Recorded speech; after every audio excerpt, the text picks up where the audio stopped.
Studio? Yeah, hi, this is Dexter from The Offspring. Hey, what's up, man? How are you? I'm great. How are you? I'm awesome. I'm really, really excited to talk to you. Thank you so much for calling in. Oh, sure thing. Can you talk real quick so I can make sure I got a level on you? Yeah. Hey, how's it going? It's going good. So you're still having all kinds of fun, aren't you? Oh, man, that's for sure, man. It's just, I got the best job in the world. I'm a singer in a rock band, right? Well, I went and saw Summer Nationals when it rolled through San Diego over the and that was the most fun I've had at a show in I don't know how long. Such an incredible day.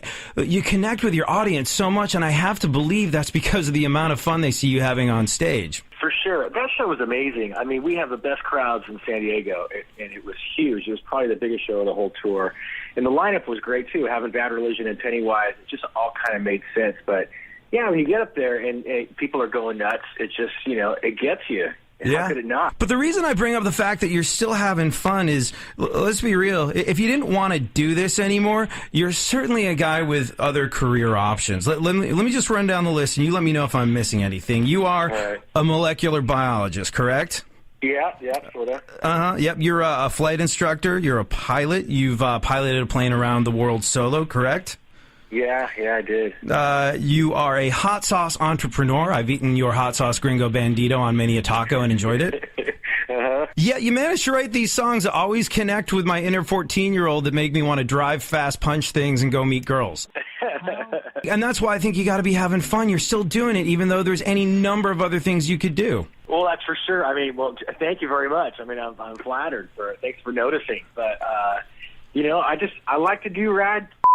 There's so much out there, but we keep on coming back to the band because the band is the band is the funnest thing. The band is what makes it all make sense, and you're hanging out with your friends and making music, and people are still into it. It might be one thing if it felt like we were just flogging a dead horse, but it's still really fun. Look, you've been doing this since high school, 84, 85 or something like that, and you're still going out there, you're still killing it. And one thing I notice is you really connect with your audience the same way you did back when, I don't know, I guess since day one. Like, to go to an Offspring show and do it right is a physically draining experience. And I remember seeing in the pit, 14-year-olds and their, 45-year-old parents just going for it. It's crazy. But, when we do a show, we talk to them. We treat them like we're just here in a room with some people. It's not like when we were growing up and there were all these heavy metal bands and they were such on the pedestal and it was the big show and the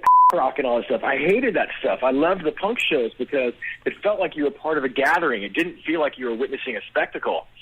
So I try to carry that through to our shows that we do now. Even if it's a bigger audience, you just have to figure out a different way to connect with a bigger audience. Absolutely, and you connect every time. I remember the very first time I saw you, I was in a band, and we were on Warped Tour, and you were doing some of the same dates. And I remember, we played 8 in the morning, and I was asleep in the van, and I look out, and I see this dust bowl. I think we were in Montreal or something like that in Canada, and it looked like a scene out of the end of the Bible, this huge dust bowl rising into the air, and I was like, what the hell is that? And my tour manager was like, that, my friend, is the Offspring, and you should go see them. For sure. You got to have fun with it. You got to keep it real or whatever. And like you said, the fact that we still have 14-year-olds come in as well as, people that are their parents maybe, is just, for whatever reason, I think it's just people are having a good time. And that's great. That's exactly what we're going for. Hey, what band were you in? Oh, we don't need to discuss it. Let's get to know each other a little bit better. Wow. What was that first, maybe it was a band, maybe it was seeing someone on TV, maybe it was a show, maybe it was a specific record that made you go, yep, music is it, and I have to do music. Do you have a pivotal moment or a pivotal record or whatever? Sort of. It was the early punk rock records.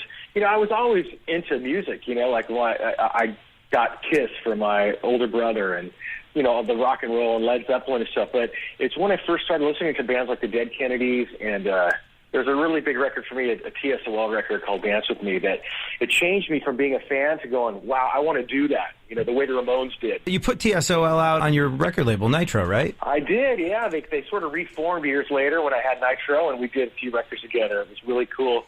was one of the great things about having a label, is that you got to sign your heroes. You know, I mean, I signed TSOL, I signed The Damned. It was pretty amazing. For the first time in a while, you're doing your new records without the benefit of a label. Are you putting it out on your own? How's that working? Because if there's anybody with the smarts to do it the right way, it would be you. How are you doing things?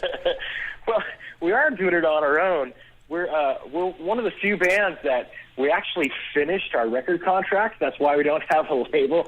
Usually a band never lasts long enough to finish a record contract because they get signed for like 10 albums and they could never stay together that long. But we actually owed Columbia, whatever it was, 6 albums or something, and we did them all. So we're sort of free agents now just because we want to be. It's fun, and I don't really know what the best thing to do as far as, you know, what label we should go to now, because the music industry has obviously changed so much.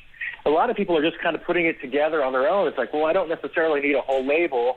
I can do it if I just get someone to talk to the radio guys and someone to print the T-shirts and someone to book the tour, that sort of thing. And that's kind of more where we're at right now. So we just put this one single out right now. It's not even an album yet. Then we just thought we'd see how it goes on our own. A band like you that can still fill stadiums full of adoring fans, you know, that will sing along to every single song at shows all summer long. Do you think you really need a label? I mean, you can make your own music, you can put it out. It doesn't require this enormous machine. And you seem like a band and a person that's always been kind of in charge of your own destiny. Right. Well, do the kids know DIY, do it yourself, right? That was sort of an ethos back in the day where it was cool to do it all yourself, make your own records and be your own label. And we were very much that band, but we were that band out of necessity because no one cared about us. So we had to do our own T-shirts and press our own records because we couldn't get signed for a really, really long time. So we're comfortable doing it that way. And honestly, I think you can probably do most of it on your own now. I think it's very hard for me to make sure all the fans in Portugal are taken care of. You know, right. There's still a place, I think, for a bigger company to handle things when you're talking about outside of the U.S. When I was in a band, what I did was I bailed on a scholarship to go to a college, and my mom was heartbroken. And honestly, I had to hear about Dexter from The Offspring and Greg from Bad Religion my entire time in a band, where my mom was like, why don't you go to college like that nice Dexter did? He can do both things at once. And I was like, not everybody's as good as Dexter, Mom. Leave me alone. And you were kind of a thorn in my side with my relationship with my mom, just because you chose two of the most stressful career paths ever. Like, you look at a Scott Weiland, can't handle being a rock star. You look at my cousin who's a physicist, couldn't handle being a physicist, and kind of, you do both of those things. You're a scientist and you're a rock star. How do you manage it? Because you do it like it's nothing. Well, first, I feel like I should call your mom. Yeah, I think you should call my mom too. I don't know. I mean, some people really trip out when they're in a band. I think we had, because, our band didn't do anything for 10 years, and we literally had so much failure, you know what I mean, that it made us kind of like take things more in stride when it finally happened. It wasn't such an all of a sudden thing that really trips people out and breaks bands up and all that kind of thing. It was very, very much a slow thing, I guess. So that's part of it. I was going to school on the side because, I had to do something, right? And when the band really took off, I was able to take a leave of absence from school. I'm going back to finish it now, but yeah, it's tough. It's really tough to juggle both. Yeah, I can imagine most people can't deal with one of those things, yet you're doing it and making it look remarkably easy. You're going back to school, and I know the old joke is like, oh, he's trying to cure AIDS, but you are actually part of a team that's doing some very significant AIDS research, aren't you? Well, yeah, I'm going to school at the University of Southern California, and it's molecular biology, which is sort of like genetics, and one of the things that you can do in molecular biology is AIDS research, studying the HIV virus. And we're kind of looking at stuff mostly with computers, actually, to try to figure out, chinks in the armor, I guess, see if there's some way you can figure out how to attack it and maybe create, you don't want to say a cure because that's way out there. But right. Maybe something to make a dent. Yeah. Make a dent. Just making a dent in the Black Plague of the new millennium. No big thing. Now I'm going to go play a stadium. It's just fine. You've got to be so, I don't know, do you feel like you know yourself really well? Because, to be able to surf through your various careers and have handled it all, have you spent hours in analysis or something like that? Or are you just emotionally intelligent and just know what's right for Dexter?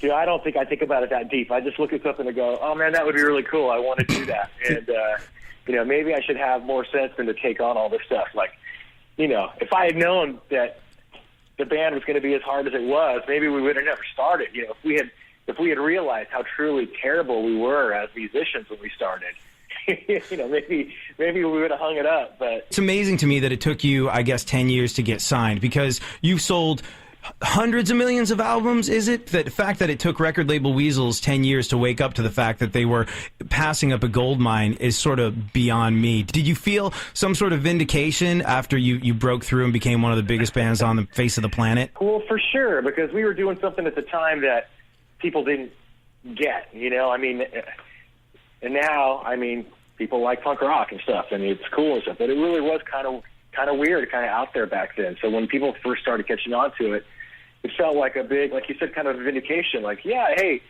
us and Rancid, we were right all along. Pennywise, all the bands that I knew were great, and all of a sudden people were paying attention to them. That was a really good feeling. I got to assume that you must have played a lot of shows with Bad Religion over the years. We have, yeah. So what with Greg from Bad Religion being, he's a paleontologist, right? Bottom line is, both of you are scientists. Now, when people picture what happens backstage at rock shows, I would imagine it's a very different scene if the two of you get together, as opposed to sort of like chicks, beer, party. Is it sort of like lab coats, Bunsen burners, and beakers? We did. We talked school once on the tour. A lot of times, like, they're kind of coming as we're going, if you know what I mean, because Sure. They're driving to the next town and stuff. And especially when you're on tour with a band for, it was like 5 or 6 weeks, you actually don't really hang out every day. You kind of pass each other's in the hall. Go, hey, how's it going? The way you would with anything else and stuff. But we did pass each other, and we talked at school for a little bit, and it was just kind of funny hearing where he was coming from, and we could kind of share some of the same things about trying to get through the process of getting the degree, which is what I'm trying to do now. I'm way behind graphing. He's been done for years now. Right. I don't know. I just have this mental image in my mind of you being like, let's get together and talk about smart people stuff. These knuckle draggers are nice, but I need to nourish the enormous thing that's hiding in my cranium. Let's go do some smart people things. Yeah, we put on our goggles and turn on our Bunsen burners, and we, boil green ooze and cured AIDS. So after you're done boiling green ooze and curing AIDS, you're back out on the road supporting this single. Are you going to be... and don't you think it's kind of cool having sort of like a singles-based thing? I remember D. Boone and Mike Watt from Minutemen, two of my biggest heroes ever. And I remember once they said, there's really only two things. There's the show, and then there's a flyer for the show. And the show's a show. The flyer is anything that gets people to come to that, whether it's a radio interview like this one, or whether it's an actual flyer, or whether it's your single. Do you feel like we're kind of back at that point where it's just about getting people to the show? It's like the single's a calling card, if you kind of, right? Yeah. Well, I don't know. We really like being a band, and I want to continue to do it. And we thought about, like, hey, let's do another album, and that just would have meant staying in the studio for a while, a year or something like that. And we thought, let's just go ahead and do a couple songs, just do it quick and keep it fun and spontaneous and get back out there, which is really how they used to do it way back, in the day, the 60s. They'd put out single after single, and then the album didn't come out until they had a bunch of singles. Yeah. So there's different ways to do it, but it is a great way to get something out, tell everybody we're still here, we're going on tour this summer. I'm sure San Diego's in there. I don't know if we have a date yet. Did they tell you? No, we'll figure it out, though. Don't worry. If you come to town, we'll know about it. Did you, real quick before you go, when you first started out, when Offspring suddenly became a thing, were you sort of thinking, okay, I'll do this for as long as it lasts, and then I'll hang it up and go full-on molecular biology? I wanted to do it for as long as we could do it. I couldn't imagine that we could really make a living at it. It wasn't until we actually opened up for NoFX on tour and saw that these guys were actually making a living at it. I'm like, that is incredible. That is so cool. Because because they were doing something they loved. Maybe we could do something like that. Because I have to imagine that, like if you have the whole, molecular biology / pilot / flight instructor / guy that cures AIDS thing to fall back on, you might think, okay, I'll do the band thing for as long as possible. But it just doesn't show any signs of really slowing down. There's still stadiums of people showing up to see you. And I think you could be, the Rolling Stones or the AC/DC of your genre, where it doesn't really seem to make sense to stop anytime soon. Wow. Well, hey, thank you. I guess it's just nice to have options. Yeah, well, you certainly appear to have those, and one of your options today was to talk to me, and you didn't have to take it, and I really, really, really appreciate that you did. Thank you so very much. Any parting words? Send me your